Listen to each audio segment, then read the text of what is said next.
Good morning friends. Good morning, good morning, good morning all of you. Once again आप सबों का हार्दिक अभिनंदन। इस वीडियो में हम लोग सॉल्व करेंगे बेहतरीन प्रश्न, जानेंगे उसके कुछ महत्वपूर्ण फैक्ट्स।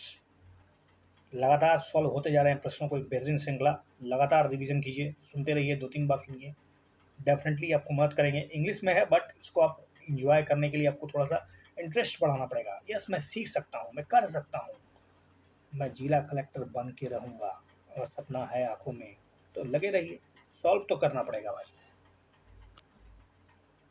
तो पहला प्रश्न है गवर्नेंस से। आज का सेशन गवर्नेंस से पूछा जाएगा।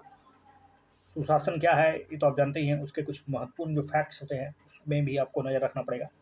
तो पहला प्रश्न है, which of the following could be the reason for the failure of the infrastructure projects by the public sector enterprises. जो बड़े बड़े जो प्रोजेक्ट्स होते हैं खास करके पब्लिक सेक्टर के द्वारा, उसका फेल होने का कारण क्या हो सकता है? एक तो इनफेक्टिव गवर्नेंस, दूसरा लैक ऑफ इंटर मिनिस्ट्रियल या डिपार्टमेंटल कोऑर्डिनेशन जो कमी होता है, तीसरा है optimum input output ratio is rarely observe leading to over capitalisation, और चौथा है कॉस्ट ओवररन्स। सारे के सारे ऑप्शन सही हैं। देखिए, प्राइमरी रीजन क्या होता है failure of the public sector का? हम लोग बोलते हैं ना, पब्लिक सेक्टर का हॉस्पिटल देखो कितना खराब है, स्कूल देखो कुछ काम ही नहीं हो रहा है, शिक्षक पढ़ा ही नहीं रहे हैं। क्या हो रहा है हमारे देश में? पब्लिक सेक्टर ठीक से काम क्यों नहीं कर पाता है? तो उसमें यही सब चुनौतियाँ हैं। कोई भी पब्लिक सेक्टर ठीक से स्थापित नहीं हो पाता, इसका कारण क्या हो सकता है? तो कोई छुपा हुआ राज नहीं है, सबको जानते हैं। एक तो सबसे पहला कारण है कॉस्ट ओवररन्स, मतलब one of the major reason है ये। इन सम केसेस क्या होता है, project completion time is exceeded, बहुत ज़्यादा समय लग जाता है, लीडिंग टू एलिवेटेड प्रोजेक्ट को so much that is the, या तो प्रोजेक्ट को बंद करना पड़ता है या फिर इसमें बहुत समय लग जाता है, या अनवायबल हो जाता है टाइम ऑफ इट्स लॉन्चिंग या delay its break even point. Beside इसके अलावा optimum input output ratio is seldom observe, शायद ही देखने को मिलता है in a majority of the government infrastructural projects, leading to their over capitalisation, a reluctance to implement labor reforms, lack of interministerial या departmental condition, ये जो departmental coordination होता है वो नाम मात्र का होता है, poor decision making, ineffective governance, and excessive government control are the other reason for the failure of the public infrastructure assets. Consider the following statement regarding e-courts project. E-court project is an integrated mission mode project, part of a national e-governance plan. It is a monitored and funded by the Union Home Minister. It is conceptualized on the basis of national policy and action plan for the implementation of information communication technology in Indian judiciary. Which are the correct? देखिए, ये union home minister के द्वारा नहीं चलाया जा रहा, ठीक है। आई थिंक दो काटिए, एक और तीन सही है। ये जो national e governance plan E code project is an integrated mission mode project under the implementation since 2007 for the ICT development of Indian judiciary based on the national policy and action plan for the implementation of information and communication technology in India and Indian judiciary. It is a pan-India project monitored by and funded by the Department of Justice, Ministry and Law and Justice, the Government of India over the district courts across the country.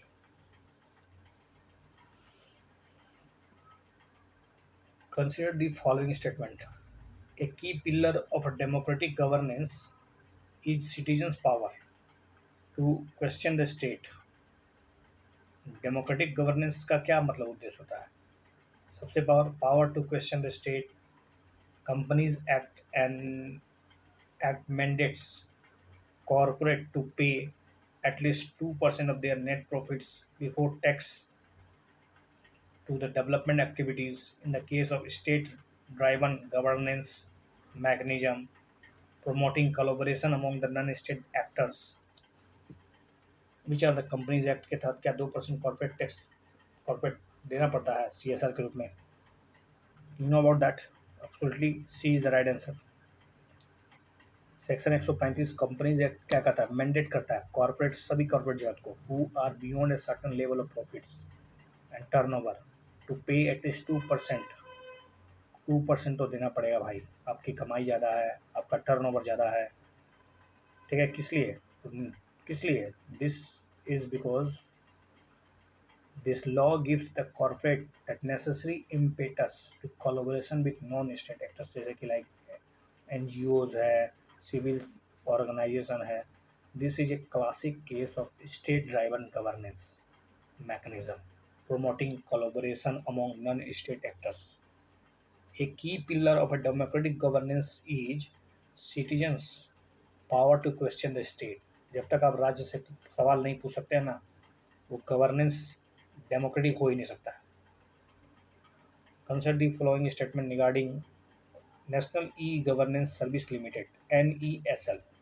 National E-Governance Service Limited, India's first information utility that has been set up by the leading bank and public institution.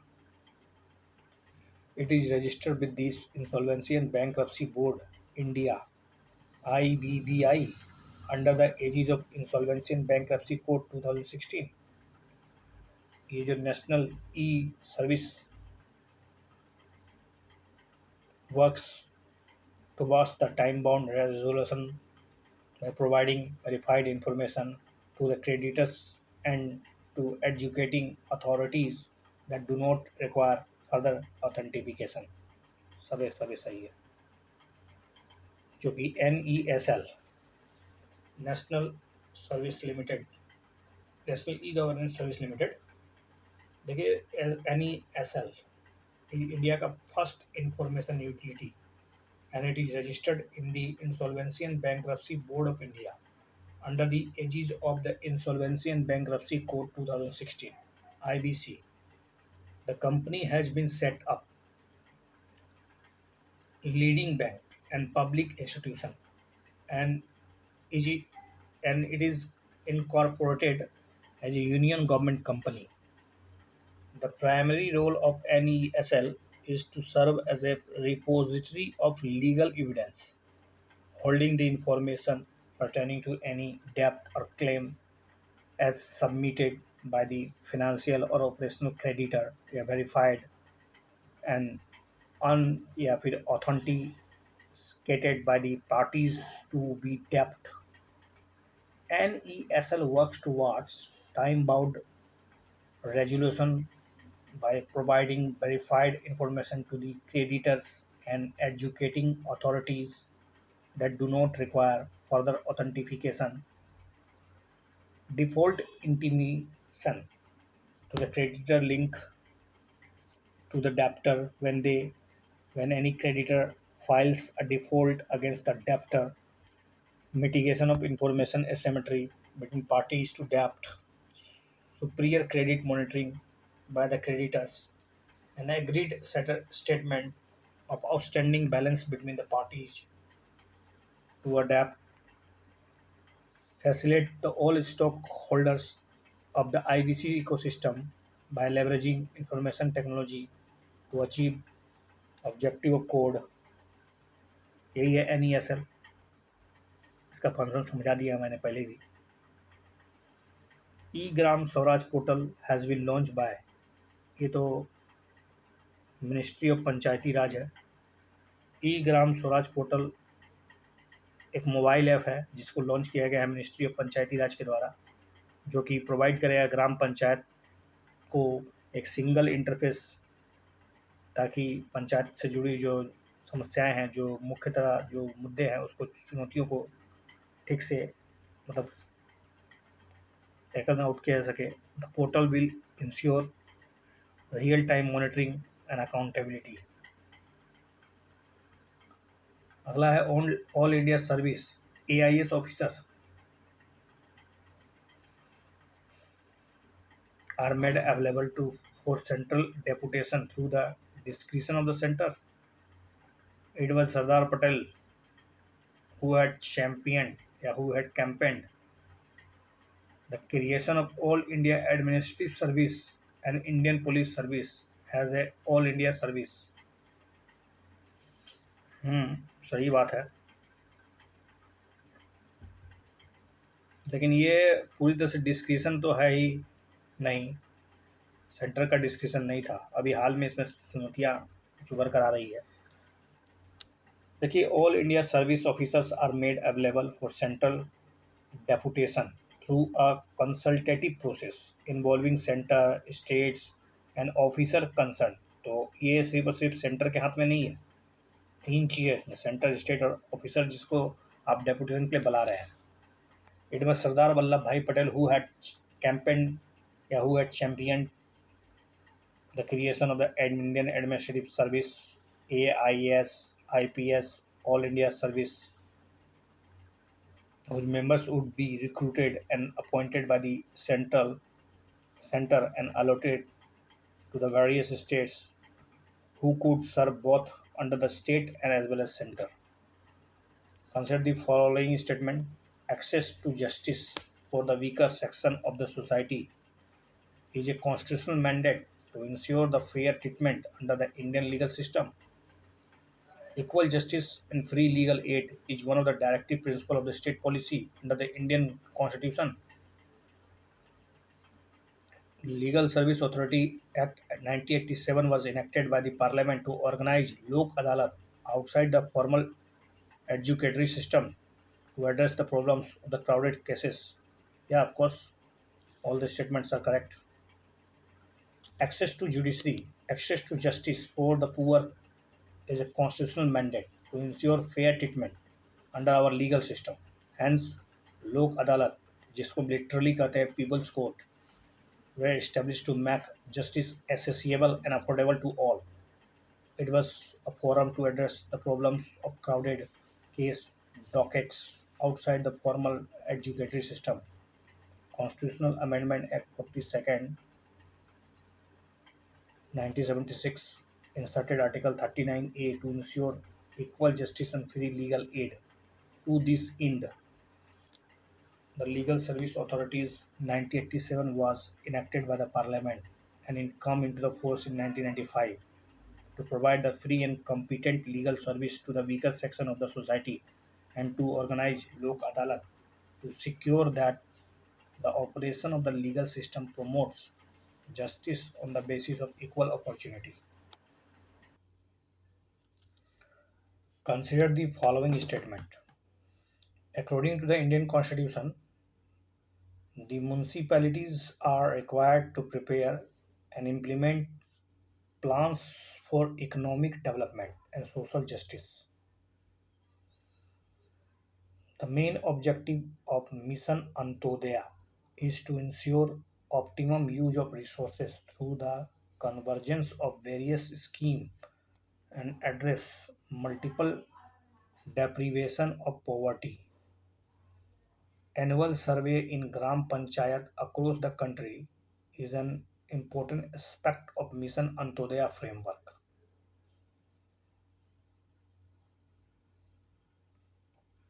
Sir ये सब के सब सही है। Article 243 का W, powers, authority and responsibility of municipalities. नगर निगम, नगर पंचायत सुनते ही होंगे आप, तो उसके क्या क्या पावर है सब बताया गया 243 का डब्लू में। Subject to provisions of the constitution, the legislature of the state जो दे वही काम करना पड़ेगा। The municipalities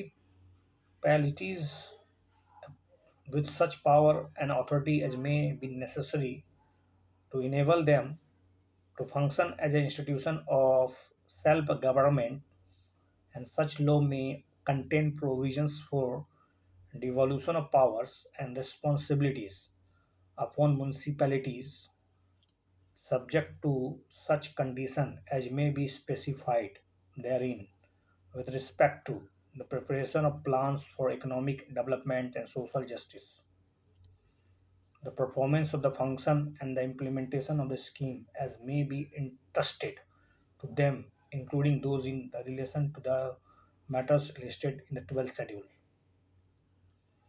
Adopted Union Budget 17-18, Mrs. Antodaya, Convergence and Accountability Framework aiming to bring optimum use and management of resources allocated by the various ministries or department by the government of India under the various programs for the development of the rural areas. It is in Bajaj's state lead initiative with Gram Panchayat as a focal point to the convergent efforts. The main objective of Mission Andodaya is to ensure optimum use of resources through the convergence of various schemes that address multiple deprivation of the poverty, making Gram Panchayat the hub of the development plan. Annual survey in the Gram Panchayat across the country is an important aspect of the Mission Antodaya framework. In India, next question consider the following statement. In India, Indian Constitution gives the government the right to levy taxes on individual and organization. As per the seventh schedule of the Constitution, India, Union and the states have the concurrent power of taxation. Taxation concurrent power में आ जाएगा. How it possible? In India, any tax being charged has to be backed by the law passed by the state legislature or the parliament. Absolutely correct. Absolutely correct. एक सही है, तीन सही है. In India and the India, Bharat में देखिए Constitution gives the government the right to levy taxes on individuals and organization. उस पर टैक्स लगाने का अधिकार तो देता ही है, but makes it clear that no one has the right to levy or charge taxes except by the authority of law. Any tax being charged has to be backed by a law passed by the legislature or parliament. Taxes in India come under the three-tier system based on the central, state, local government. And the seventh schedule of the constitution puts separate heads of the taxation under the union and the state list. There is no separate head under the concurrent list. Concurrent list का कोई यहाँ विचार नहीं है. मतलब union and states have no concurrent power of taxation. Consider the following statement. The constitution permits the central government to make laws when the parliament is not in session. The governor of the state can issue ordinance only with the approval of the president. An ordinance can be re-promulgated only once, not at all. दो तीन तो इसलिए गलती हो गया. Incorrect. दो और तीन. Constitution permits the central and the state government to make law when the parliament is not in session. तो कॉन्स्टिट्यूशन जो है परमिट करता है सेंट्रल को भी स्टेट गवर्नमेंट दोनों को. ठीक है, कानून बनाने की शक्ति देता है सरकार को.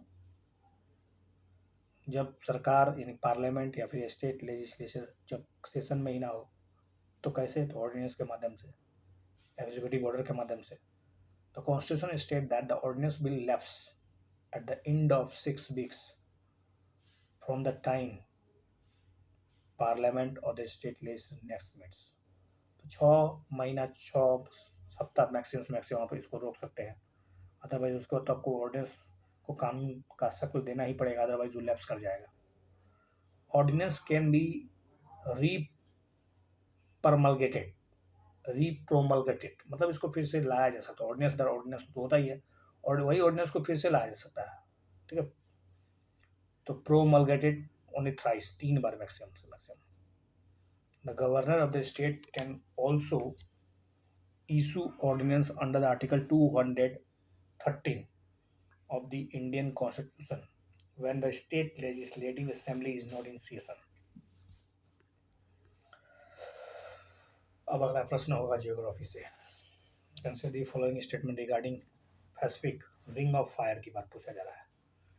रिंग ऑफ फायर कहिए या फिर सर्कम पैसिफिक बेल्ट कहिए.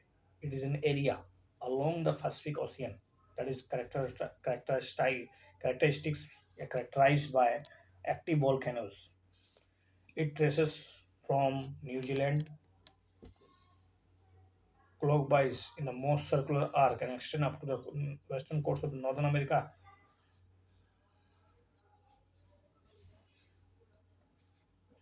About 19% of the world's earthquake occur here. 90% यही होता है भूकंप. सोचिए. ये जो पहला तीसरा तो सही है, दूसरा आपका एंटी क्लॉकवाइज है। ये एक और तीन ही सही है। दूसरा क्लॉकवाइज बताया जा रहा है, जबकि पैसिफिक यानी रिंग ऑफ फायर, या फिर पैसिफिक रिम कहिए या सरकम पैसिफिक बेल्ट कहिए, सरकम पैसिफिक बेल्ट ही कर दीजिए। It is an area along the Pacific Ocean. It is characterized by active volcanoes, frequent earthquake. It is the home about 75% world's वोल्कानो, और more than 450 वोल्कानो है, और 90% का वर्ल्ड का जितना भी अर्थक्वेक होता है सब यहीं पर होता है। It is length 40,000 kilometre. Traces जो न्यूजीलैंड से शुरू होता हुआ क्लॉकवाइज डायरेक्शन में होते हुए ऑलमोस्ट सर्कुलर आर्क बनाता है from tonga from tonga Indonesia, moving up to the Philippines, Japan, stretching to its vast Aleutian Island, then southward along the western coast of Northern America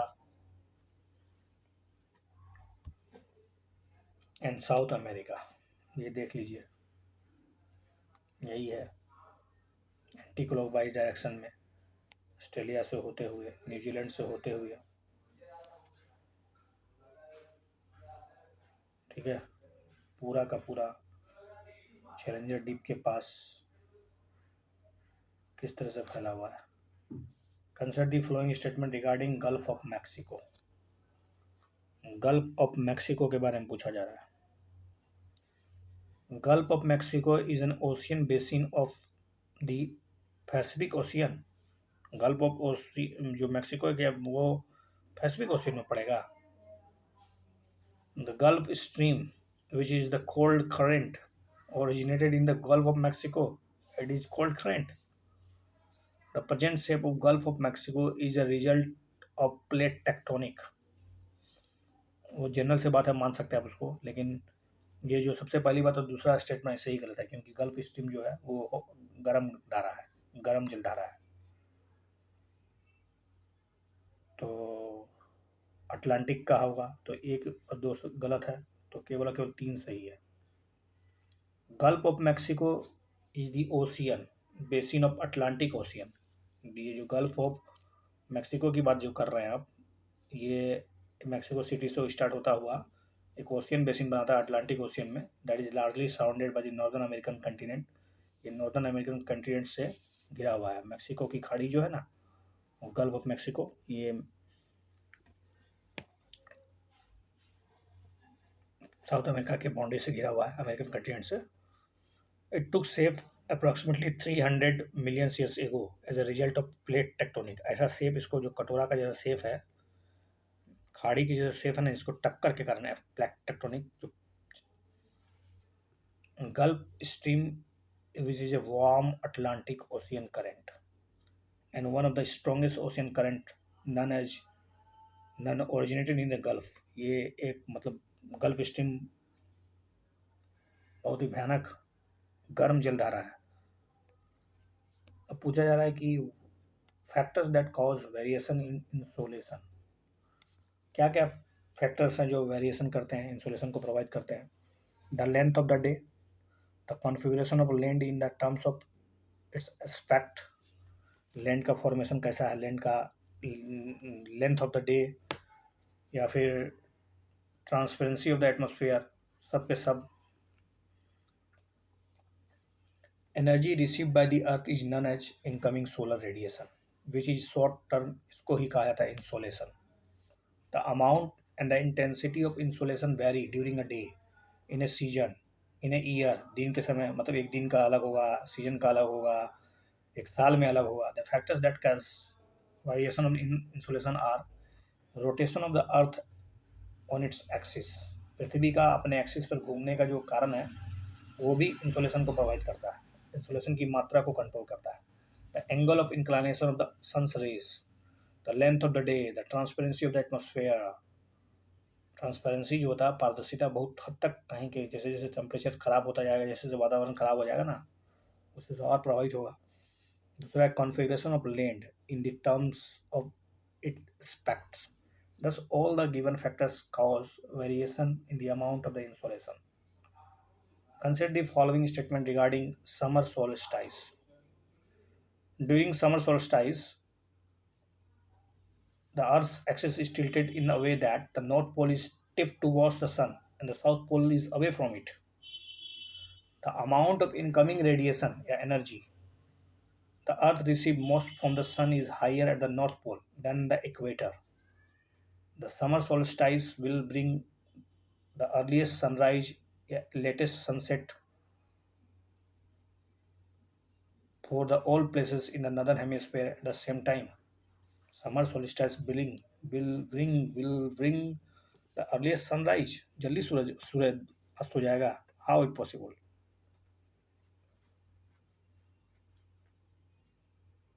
चलिए एक और दो सही है, बाकी सब गलत है.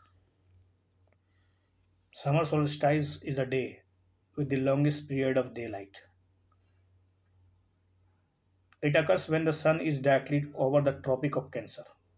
ये तब होता है ना जब सूरज की किरणें जो है ना सीधी पड़ती है कर्क रेखा पर. More specifically right at the 23.5 degree north latitude. Why do we have a summer solstice?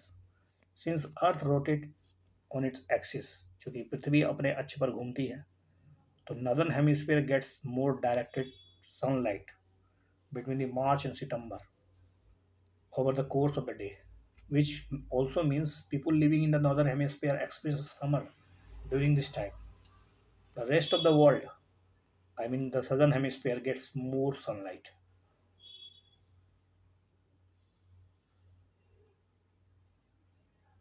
During the winter solstice.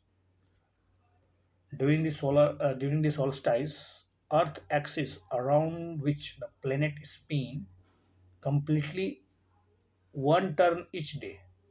It is tilted in a way that the North Pole is tipped towards the Sun and South Pole is away from it.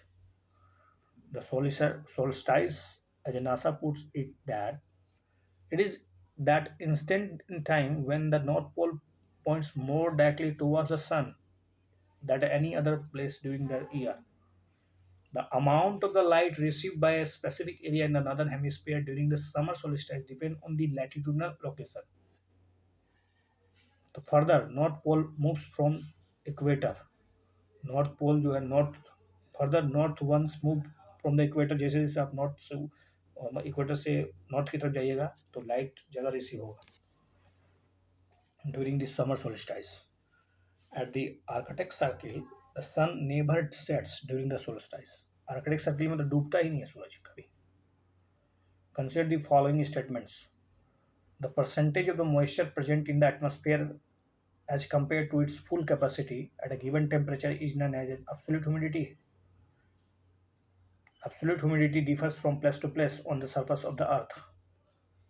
The ability of the air to hold water vapors depends entirely on its temperature. पहला statement काटिए, बाकी अब सब सही है, दो और तीन, क्योंकि वो एब्सोल्यूट ह्यूमिडिटी नहीं है, रिलेटिव ह्यूमिडिटी की बात हो रही है. देखिए water vapour present in the air, उसको ह्यूमिडिटी कहेंगे. हवा में जितना भी पानी है, हल्का जल का जो बूंद सब है, वाटर वेपर वाष्प जो हवा में तैर रहा है, that is called humidity. It is express in quantitatively in a different ways. जो actual amount of the water vapour present in the atmosphere, actual amount मतलब 5 ग्राम 10 ग्राम 20 ग्राम जो भी एक्चुअल अमाउंट जो वाटर जो atmosphere में लटका हुआ है, टंगा हुआ है, उसको बोलते हैं एब्सोल्यूट ह्यूमिडिटी. एक्चुअल अमाउंट है वो. It is the weight of the water vapor per unit volume of air. 1 millimetre समझ लीजिए या 1 kg में समझ लीजिए, वॉल्यूम जितना भी ले लीजिए ना, वह उसमें कितना उसमें कितना वाटर वेपर है, पर यूनिट वॉल्यूम में कितना है. And it is express in the terms of gram per cubic centre. 1 gram cubic per centre. The ability of the air to hold water vapours depend entirely on its temperature. ये जो पूरा का पूरा इसके temperature पे depend करता है कि कितना पानी को धारण कर सकता है हवा. The absolute humidity differs from place to place on the surface of the earth. और ये डिपेंड करता है कि आप किस लोकेशन की बात कर रहे हैं. लेकिन अगर आप रिलेटिव ह्यूमिडिटी की बात करें So this is the percentage of the moisture present in the atmosphere as compared to its full capacity at a given temperature is given as a relative humidity. तो फुल कैपेसिटी में वो कितना hold कर सकता है और अभी वर्तमान में एटमॉस्फेयर में कितना है, दोनों का रेशियो निकाल लीजिए, आपको पता चलेगा रिलेटिव ह्यूमिडिटी क्या है। तो simply the percentage of moisture present in the atmosphere H2 it's full capacity, ठीक है, एट गिवन टेम्परेचर, दोनों उसी टेम्परेचर दिए गए टेम्परेचर पर ही वर्तमान में कितना है और जनरल कितना होता है। Which of the following are the condition for emergencies of tropical cyclone. क्या क्या जरूरी है ट्रॉपिकल साइक्लोन को आने के लिए?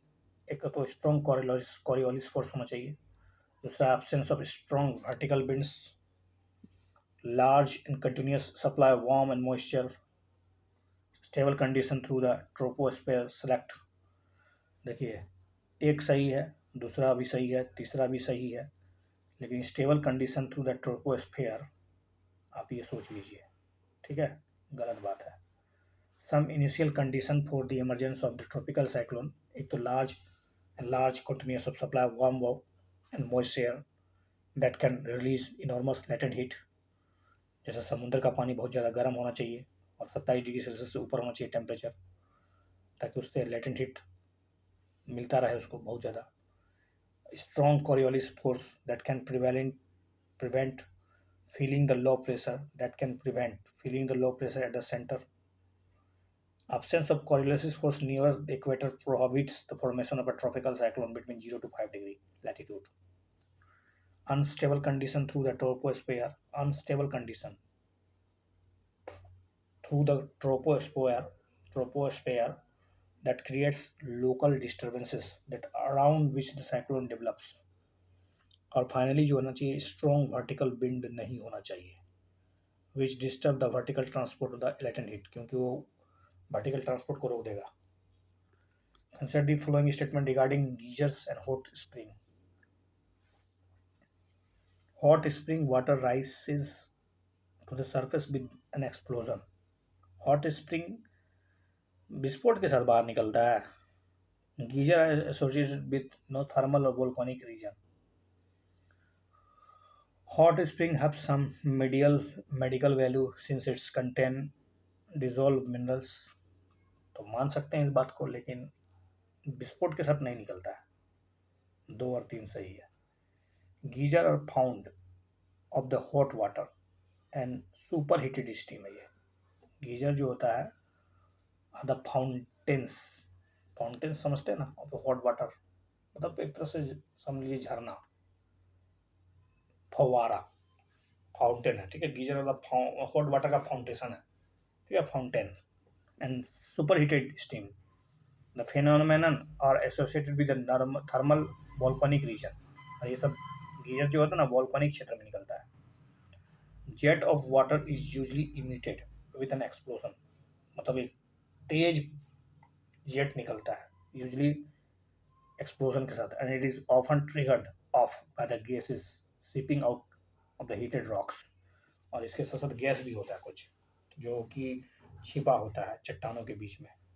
जबकि hot spring are more common and found anywhere water sinks, कहीं भी मिल जाएगा, जरूरी है sinks deep enough beneath the surface to be heated by the interior forces and not only at the volcanic reason.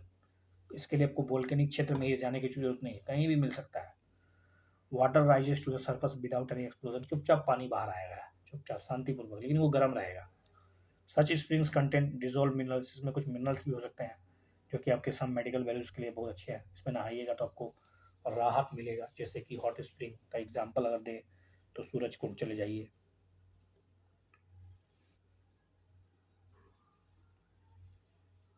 Consider the following statement regarding seamount. Seamounts के बारे में पूछा जा रहा है, जो समुद्र के अंदर बड़े बड़े जो माउंट्स है ना, पर्वत, समुद्री पर्वत के बारे में। तो seamount is a mountain with pointed summit rising from the sea floor and reaches above the surface of the ocean। जब surface of the ocean के ऊपर आ जाए तो उसको सी माउंट कहाँ बोलेंगे, वो तो डीप ना हो जाएगा। They are volcanic in region origin. Emperor seamount is situated in the Atlantic Ocean. मतलब इसका साम्राज्य है। सीमाउंट साम्राज्य कहाँ पर है? Empire seamount is situated in the Atlantic Ocean. चलिए, B is the right answer, दो सही है।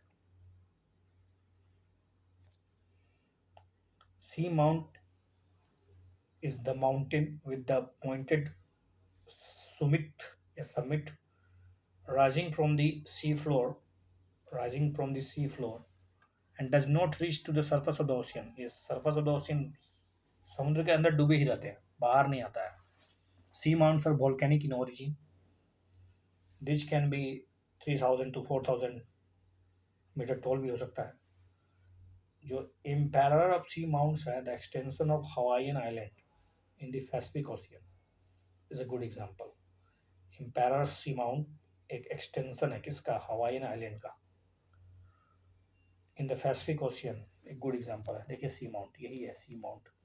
देखिए सी माउंट पानी के अंदर है, वोल्केनिक आइलैंड जो है ऊपर हो जाएगा, मेराइन इरोजन भी होता है, गाउट बनता है।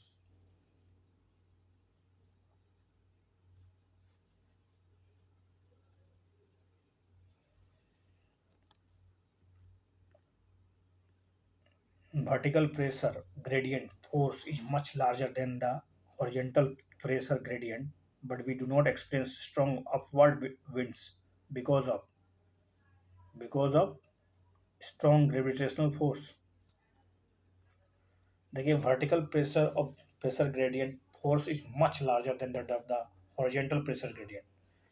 जो लंबवत प्रेशर लगता है हॉरिजॉन्टल प्रेशर की तुलना में कई गुना ज़्यादा होता है, उसके बावजूद भी हम लोग को प्रेशर का फीलिंग नहीं होता है, but it is generally balance और nearly equal but opposite gravitational force, जो कि ग्रेविटेशनल फोर्स भी तो खींच रहा है उस चीज को। Hence we do not experience strong upward winds, इसलिए अपवर्ड विंड्स का फीलिंग हम लोग ना के बराबर करते हैं। Due to the gravity the air at the surface is denser. तो सरफेस पे जो एयर होता है ना, ग्रेविटी के कारण वो डेंस होता है, इसलिए ना बोलते हैं ऊपर जैसे जैसे जाएंगे हम लोग हवा का जो डेंसिटी है वो कम हो जाता है, हवा जो होता है वो पतला हो जाता है। Consider the following statement regarding the vertical distribution of ocean temperature। ये जो vertical distribution of ocean temperature के बारे में समझिए कि क्या है। मतलब सीधा सीधा जब डायरेक्टली अगर 90 डिग्री आप समुद्र के नीचे जाइए तो क्या होगा? The heat is transmitted from the surface of the ocean to the lower section of the ocean through the process of convection। Heat is transmitted from the surface से होते हुए to the lower section of the ocean through the process of convection. Convection भी तो नीचे जाता ही है, बिल्कुल बात है। A thermocline is a transitional layer between the warmer mixed water at the ocean surface and the cooler deep water below। तो मतलब एक तरह से ट्रांजिशन जोन है, ट्रांजिशन क्षेत्र है जहाँ पर टेम्परेचर हड़बड़ा के नीचे गिर जाता है, और नीचे जो होता है सबसे नीचे वहाँ पर तो और ठंडा होगा, लेकिन उतना नहीं होगा जितना कि थर्मोक्लाइन में होना चाहिए। About 10% of the total volume of the water is found below the thermocline। 10% water नहीं है भाई, सरफेस वाटर तो बहुत कम है, अधिकांश पानी तो सब नीचे ही है। कौन सा कथन सही है? एक और दो सही है। देखिए temperature depth profile for the ocean water shows that how temperature decreases with the increasing depth. गहराई बढ़ने से टेम्परेचर पर क्या प्रभाव पड़ता है? देखिए the profile shows that boundary region between the surface waters of the ocean, जो समुद्र का ओशियन का जो सरफेस टेम्परेचर है और जो डीपर टेम्परेचर है उसमें कितना डिफरेंसेस है।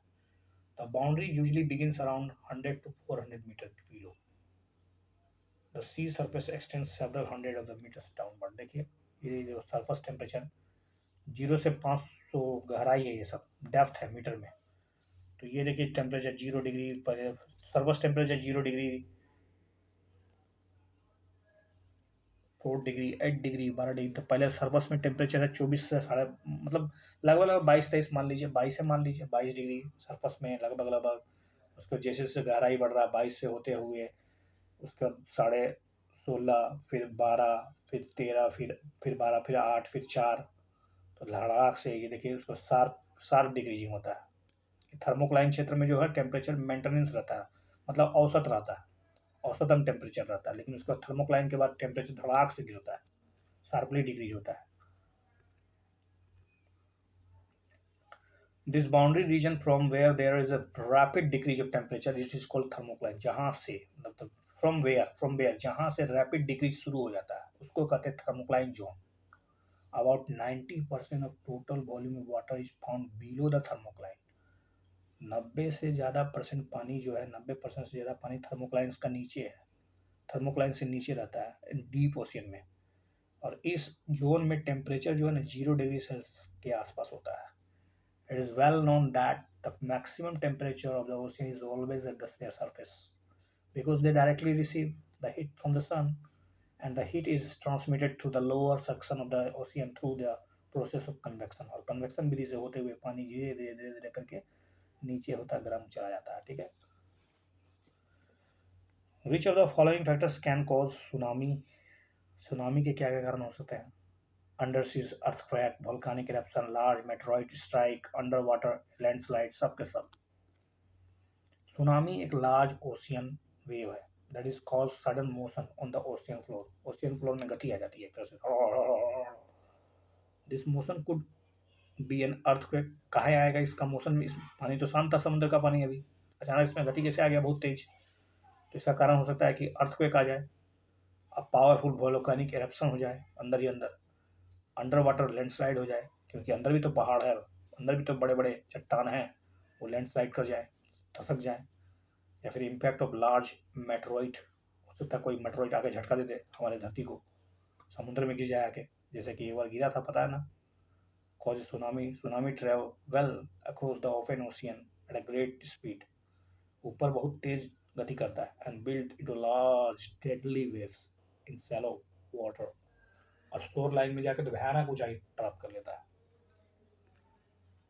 The speed of tsunami waves in ocean largely depends on the, इस पर डेप्थ पे डिपेंड करता है, ओशियन डेप्थ पे। Tsunami are gentle waves caused by earthquake, volcanic eruption undersea. Out of the depths of the ocean, tsunami waves do not dramatically increase in the height. अंदर से कोई फर्क नहीं पड़ता, अंदर सुनामी चुपचाप रहे कोई दिक्कत नहीं है। Out of the depth of the ocean, tsunami waves do not dramatically increase in the height, but as the waves travel inland,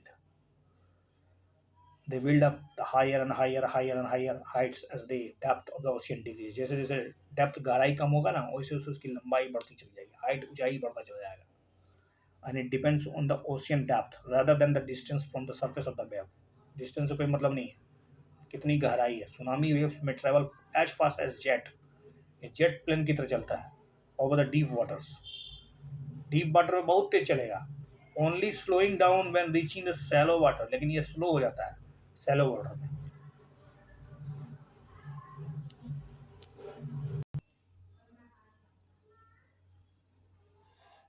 Consider the following statements. High tides help in navigation as they raise the water level close to the shore. More fish come closer to the shore during the low tide. That's absolutely incorrect. दूसरा statement incorrect. High tides help in navigation, in navigation में मदद करता है high tides. क्या होता है ना, जब हाई टाइड आता है तो वाटर लेवल जो होता है वो शोर के तट के बराबर हो जाता है, तो इससे क्या होता है ना, शिप्स को उतारना आसान हो जाता है, शिप्स को वहाँ तक ले जाना आसान हो जाता है, हार्बर तक। This helps to ship to arrive the harbour more easily, तो इससे आसानी तक हार्बर तक पहुँच जाए। बंदरगाह तक पहुँच ही नहीं पाएगा, जहाज पानी के बाहर ही रहेगा, पानी मतलब दूर खड़ा, कैसे उतरिएगा आप? तो हाई टाइड्स मदद करता है। हाई टाइड्स जो होता है ना, लेवल ऑफ द वाटर वो मतलब ऊंचा कर देता है। High tide helps in fishing, many more fish come closer to the shore during the high tide. This enable fisherman to get a plentiful catch. The rise and the fall of the water due to its tides is because generate electricity in some places। अब ये कुछ current है जो पता करना है आपको, कौन कौन करंट है। एक कैनारी करंट जो है ना, एक तो वार्म करंट है नहीं, पहली बात कोल्ड करंट है। ब्राजीलियन जो है, कैलिफोर्नियन करंट, एक वाला गलत है तो एक जहाँ जहाँ, तो इसमें नन ऑफ द, कोनो का कोनो विषय नहीं है। ब्राज़ीलियन करंट तो गर्म करंट है भाई। देखिए ये सब कुछ आप याद करिए, लाल वाला जितना है सब गर्म करंट है, ठीक है? तो ध्यान से सोचिए। देखिए इसमें सबसे पहले हम लोग स्टार्ट करते हैं 0 डिग्री के आसपास। 0 डिग्री में 2 करंट है, एक नॉर्थ इक्वेटोरियल करंट और दूसरा है इक्वेटोरियल काउंटर करंट। तो जितने भी लाल वाले हैं सब के सब गर्म करंट है। तो इक्वेटोरियल करंट, वही इक्वेटोरियल करंट जो है वो, ध्यानपूर्वक सोचिए कि ये इक्वेटोरियल करंट जो है, देखिए इसका एक हिस्सा चला गया अमेरिका की तरफ, गल्फ स्ट्रीम का रूप धारण कर लिया, और वो गल्फ गल्फ स्ट्रीम होते हुए उधर से वो लेब्रोडर से आके मिल जाएगा, ठीक है? लेब्रोडर जो है वो ठंडी करंट है। और गल्फ स्ट्रीम का एक हिस्सा जो है वो चला गया ब्रिटेन की तरफ, इंग्लैंड की तरफ, उसको कहते हैं नॉर्थ अटलांटिक ड्रिफ्ट। और उसका दूसरा हिस्सा, ये जो नॉर्थ इक्वेटोरियल करंट है, इसका दूसरा हिस्सा जो है, एक तो हो गया गल्फ स्ट्रीम कहलाता है, इसी नॉर्थ इक्वेटोरियल करंट का एक्सटेंशन ही तो गल्फ स्ट्रीम है। और गल्फ स्ट्रीम की दो शाखाएं हैं, एक नॉर्थ अटलांटिक ड्रिफ्ट और दूसरा है कनारी करंट। तो कनारी करंट जो है वो ठंडी धारा है जो नीचे आ रहा है, ठीक है? ये बात तो समझ में आ गया। दूसरा बात है, देखिए ध्यान से, ये जो नीचे आई है, यहाँ पर आप देख रहे हैं कि ये जो इक्वेटोरियल काउंटर करंट है, ये जो इक्वेटोरियल काउंटर करंट है उसका एक ब्रांच जो है Brazilian Brazil Brazil Brazil Brazil Brazil Brazil से ब्राज़ीलियन करंट के रूप में, गर्म करंट के रूप में नीचे उतरता है। और इधर से फॉकलैंड करंट, ब्राज़ीलियन करंट और फॉकलैंड करंट आपस में जाके मिलता है, ठीक है? उसी तरह से यही जो फॉकलैंड करंट है, यही जो ब्राज़ीलियन करंट है, इसका जो वेस्ट ड्रिफ्ट होता है वो चला जाता है बैमुला करंट के रूप में। बैमुला, अफ्रीका के पास बैमुला। अग्लवास देख लीजिए, अग्लवास जो है आग की तरह होता है। उसके बाद ये सब तो ठीक ही है।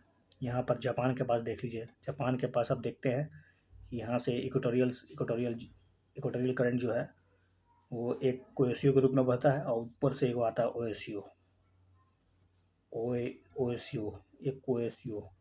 तो जो कुरोसियो है, ये कुरोसियो करंट गर्म धारा है, ओएसियो जो है वो 60 डिग्री से आ रहा है, तो वो निश्चित रूप से ठंडी धारा है। ओएसियो और कुरोसियो जहाँ मिलता है वहाँ पर बहुत बेहतर मछली वाला जोन बनता है, प्लैंकटन जोन बनता है। तो इसका मैप बना के आप आराम से याद कर सकते हैं। एक होता है लेब्रोडर, जो कि देख ही लिया आपने। कैलिफोर्नियन करंट भी देख लिया कि ऊपर से आ रहा है, अलास्का से आ रहा है, जबकि अलास्का करंट जो है वो नॉर्थ पैसिफिक ड्रिफ्ट का एक हिस्सा है, और कैलिफोर्नियन करंट नीचे आ रहा है।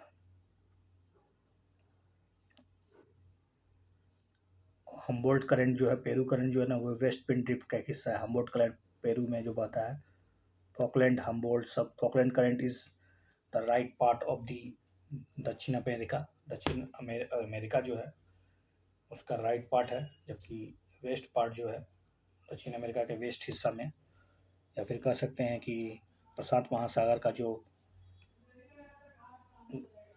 इलाका है जो पेरू और चिली के आसपास बहता है, वो हम्बोल्ट करंट है, जो कि ठंडी धारा है। द बे ऑफ बंगाल, यहाँ बे ऑफ बंगाल है, bay of Fundy, famous for its high tide. कहाँ पर है ये बे ऑफ बंगाल? ये है आपका अटलांटिक ओशियन में, bay of Fundy, bay of Fundy.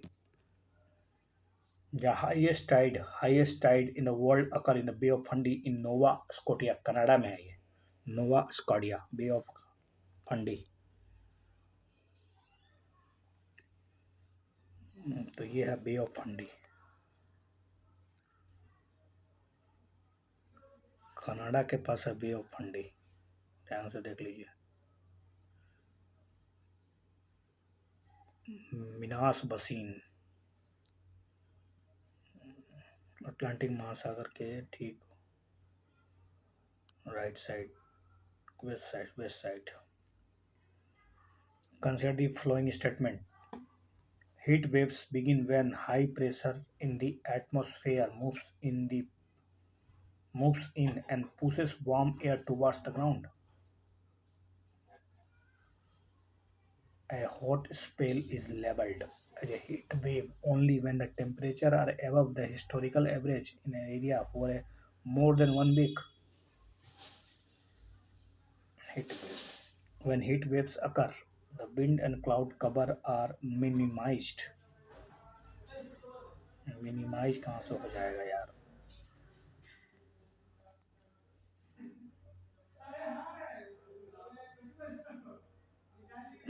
एक और तीन सही है. Temperature must be above the historical average in an area for the 2 or more days before the label heat wave is applied to a hot spot, but the definition can vary by region to region. Heat waves begin when the high pressure in the atmosphere moves in and pushes warm air towards the ground.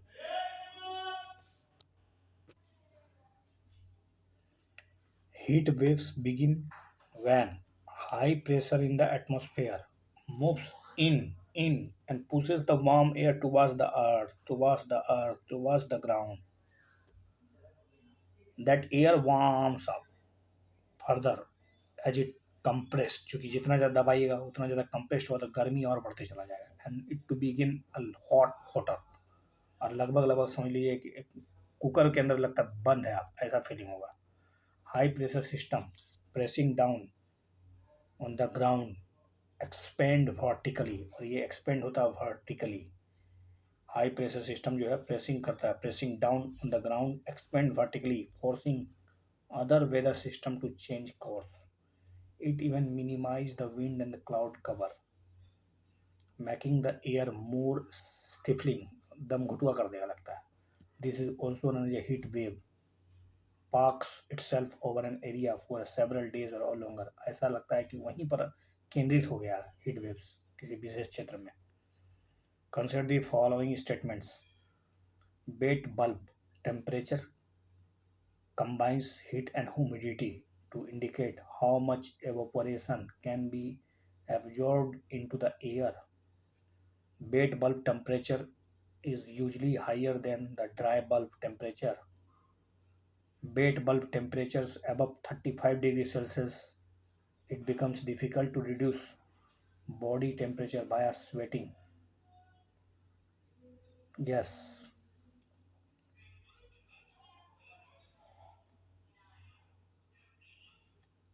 दो तीन सही है, और क्या एक तीन सही है, दो तीन नहीं. Bed bulb temperature is usually lower than dry bulb. Bed bulb temperature जो होता है ना वो लोअर देन होता है ड्राई बल्ब की तुलना में. And differences between the two, ये जो बेड बल्ब और ड्राई बल्ब जो होता है उसके बीच जो डिफरेंस होता है वो dramatically to increases dramatically as the air becomes dry. जैसे जैसे हवाएं शुष्क होती है ना तो इनके बीच का जो टेम्परेचर का डिफरेंस जो होता है वेट बल्ब का ड्राई बल्ब का वो बढ़ता चला जाता है. देखिए, most worrying weather in measurement is not the heat typically reported in its forecast but also the wet bulb temperature. Wet bulb temperature which combines of the heat and humidity. ये heat और humidity का great एक तरह से ऐसा cocktail है, ऐसा combination है, indicate how much evaporation can be absorb into the air. मतलब हाउ मच एवोपरेशन, कितना उसमें वाष्पन है, हवा में कितना वाष्पन है. वेट बल्ब टेम्परेचर जो होता है वो 35 डिग्री सेल्सियस से ऊपर ही होता है. when we become unable to reduce our temperature by sweating. आपका पसीना सूखेगा ही नहीं.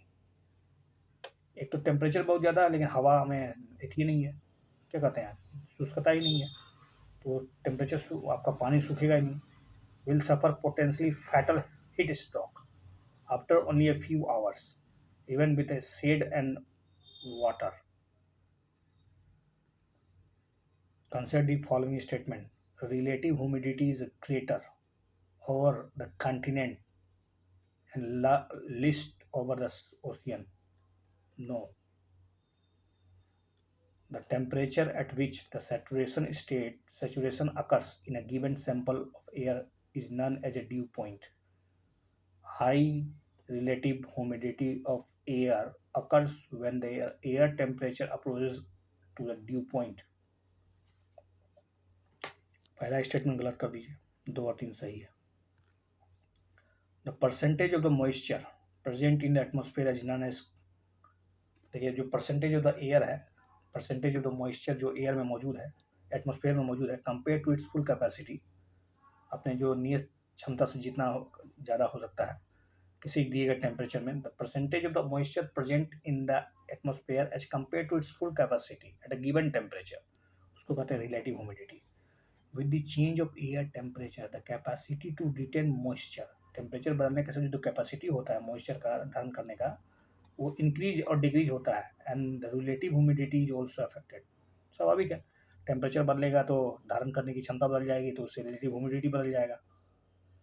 It is greater over the ocean and least over the continent, तो ये जो रिलेटिव ह्यूमिडिटी होती है ना, चूंकि उसमें कंटेंट जो वाटर जो ह्यूमिडिटी होता है वो ज़्यादा होता है। The air containing moisture to its full capacity at a given temperature is said to be saturated. It means that air at the given temperature is incapable of holding any additional amount of moisture at this stage. Saturation का मतलब होता है कि अब हवा और ज़्यादा बर्दाश्त नहीं कर सकती है उस आर्द्रता को, उड़ेल देगी अब। The temperature at which the saturation occurs in a given sample of air is known as a dew point.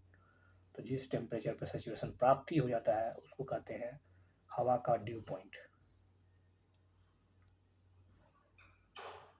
As the air temperature increases, air can hold more water molecules and its relative humidity decreases.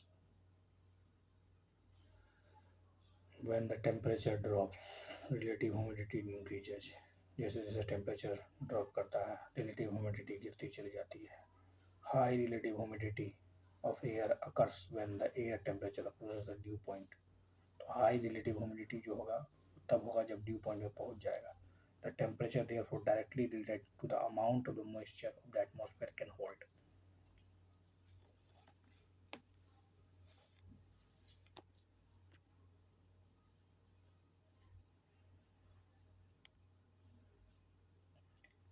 In the deeper part of the ocean, primary production remains almost nil due to the absence of sunlight. Primary production कहाँ से होगा, sunlight तो पहुँचता ही नहीं है deeper part में। Ocean below the photic zone, प्रकाशी जोन से नीचे, are the vast space largely dependent on the food from the photosynthetic primary producer living in the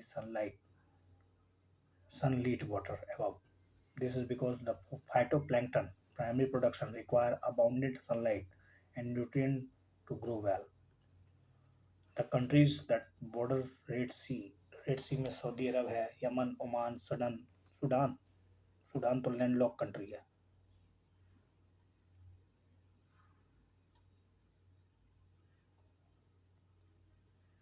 Sudan landlocked नहीं है भैया, इटेरिया इटेरिया इटेरिया इटेरिया। सऊदी अरब तो शेयर करता ही है, लाल सागर से बढ़ रही है ऑफकोर्स, यमन भी करता ही है। ओमान कहाँ करता है, ओमान तो शेयर नहीं करता है लाल सी से, ओमान नहीं होगा, 3 हटाइए, 1 2 4 5 6 कंट्री जो है वो रेड सी से बॉर्डर से करता है। ईस्टर्न शोर में सऊदी अरेबिया है, ईस्टर्न शोर में सऊदी अरेबिया है, रेड सी का ईस्टर्न में सऊदी अरेबिया, वेस्ट और वेस्टर्न शोर में है Yemen. Yemen, Saudi Arabia, Egypt, Sudan, Eritrea, Djibouti.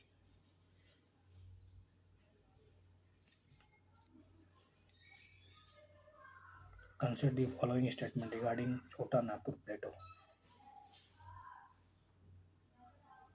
Chota Nagpur Plateau is a plate in eastern India which covers most of the Jharkhand state as well as Chhattisgarh, Odisha, West Bengal.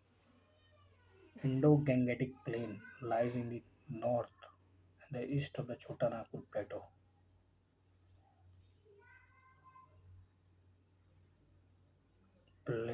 The plate has been formed by the continental uplift from the forces acting deep inside the earth. The Krishna River flows through the Chota Nagpur Plateau. एक सही है, लेकिन ये जो छोटा नागपुर प्लेटो का Indo Gangetic plain तो इसके वेस्ट में पड़ता है, ईस्ट में कहाँ से पड़ गया। तो 1, 2, 3 सही दिया हुआ, लेकिन देखिए छोटा नागपुर प्लेट एक प्लेट है ईस्टर्न इंडिया में, which covers much of the Jharkhand state as well as, इसके कुछ हिस्से जैसे उड़ीसा का, वेस्ट बंगाल का, छत्तीसगढ़ का। जो इंडो गैंगेटिक प्लेन है ना, वो नॉर्थ में लाइज करता है।